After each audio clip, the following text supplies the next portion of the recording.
Sean Spicer has been criticized quite a bit after his press conference today, where he had a number of gaffes related to the Holocaust and Donald Trump's decision to take action in Syria.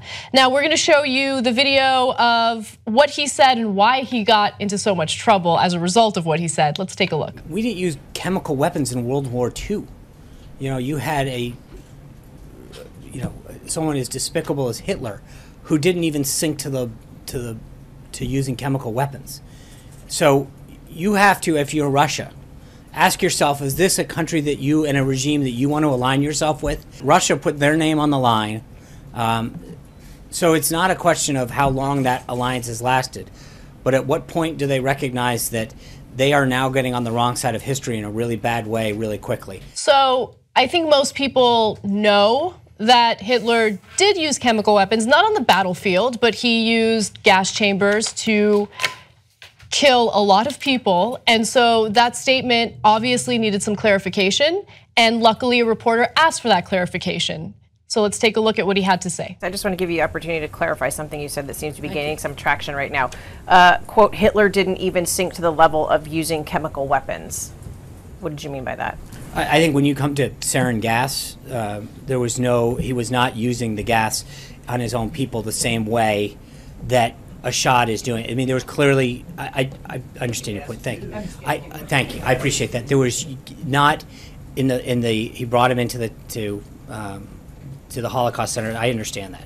But I'm saying in the way that Assad used them, where he went into towns, dropped them down to innocent into the middle of towns, it was brought to it. So the use of it, and I appreciate the clarification there, that was not the intent. Okay, so he clarified. He did mispronounce Assad's name in the beginning, and then, What's a Holocaust Center?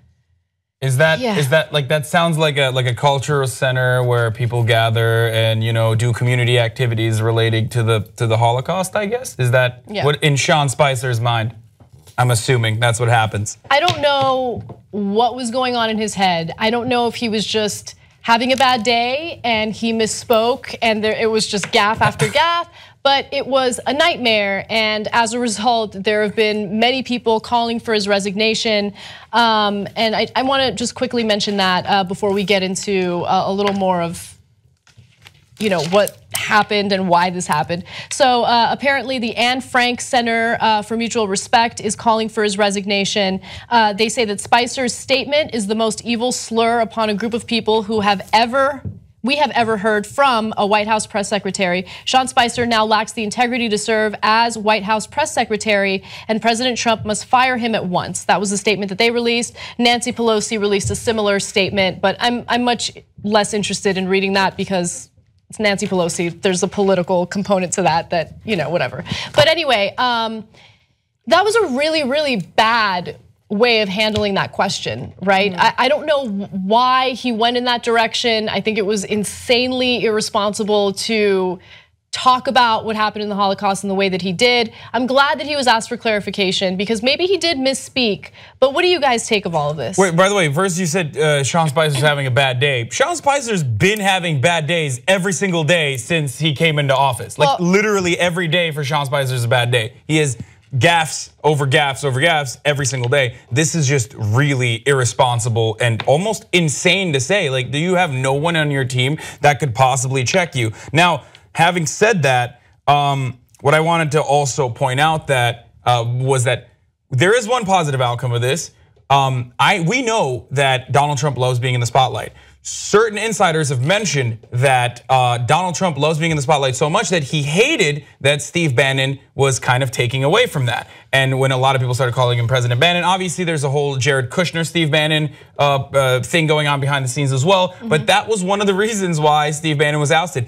We know for a fact that Donald Trump usually, like in the Mar-a-Lago instance where he was describing the Syrian situation, did not want Sean Spicer to have a public press conference because they wanted Donald Trump to be the headline. They wanted his statements to lead the news on that day. So if Sean Spicer keeps messing up like this, eventually what's gonna happen is Donald Trump is gonna ironically fire him, not because of incompetency, but because he keeps taking up the headlines that should be reserved for our dear supreme leader. Yeah, that's an interesting take. I don't know if that's the reason, he would either be forced to resign or get fired by Trump. I just know that he is not doing a great job with these press conferences. Awful. He's very combative. And look, it's a very difficult job, especially when you consider the fact that as press secretary, it is your duty and responsibility to come up with answers for what the president is doing. And right now, we have one of the most incompetent presidents of all time who apparently doesn't really have a strategy when it comes to Syria. Based on his own admission and based on Sean Spicer's admission, this was an action he took in Syria based on emotion, based on seeing the videos of the chemical attacks, having a strong emotion about it, and then acting kind of erratically without a strategy, for the future. Yeah, so I think you hit the nail on the head. At the very least, what we should expect from the United States press secretary when they are giving a press conference on military action in a foreign country is delicate, coherent wording. And that's not what we are getting from Sean Spicer. The Washington Post described this this press conference as Sean Spicer speaking in polemical dead ends. So it basically, when you think of like a high school history student, it's like, it's worse than Hitler. Like, well, just like when Hitler, you can't invoke the name of Hitler indelicately, which is what we see Sean Spicer do, and then he sort of has to backtrack with the help of the press corps being like, yo, do you want to qualify that a little bit more? And then for him to make that correction and still be even more unclear, it's really frustrating because the American people deserve more. This is a major action that we're talking about here, and for us to walk away even more sort of confused about what is going on and what the relationship with Syria, Russia, and the United States is absolutely irresponsible. So I don't think he will get fired because, as Hassan, you pointed out, this is just a string of a number of gaffes on the part of Sean Spicer. But I think that this is a pretty serious gaffe. You're right, and I think delicate wording is important, and he doesn't necessarily understand the importance of that, or at least he doesn't utilize that type of strategy when communicating with reporters and the American people about what's happening with this administration and how they plan to proceed with very important foreign policy decisions.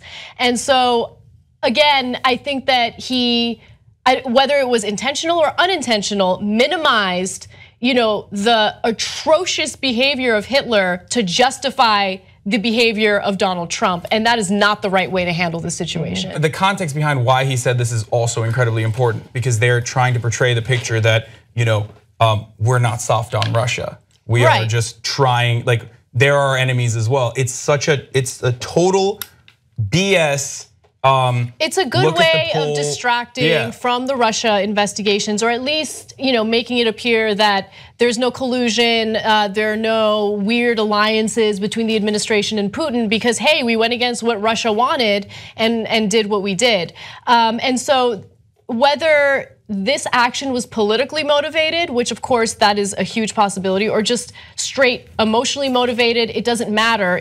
Either reason for doing what Trump did is not good enough. You need to have a sound foreign policy and then a follow-up strategy. And it doesn't seem as though that is the case at all. It also doesn't seem as though anyone in that administration at the moment understands the nuances of what's happening in Syria, understands the different factions and different countries that play a role in what's happening in Syria. And that is not good news for our military and the American people. So that's what I'm most concerned about. This gaffe was horrendous, but it's just another symptom of the type of behavior we're seeing in this White House. Our journalism drive is almost over. It ends in Trump's first 100 days. We need to hire more reporters and more watchdogs. Let's do that right now at tytnetwork.com/go.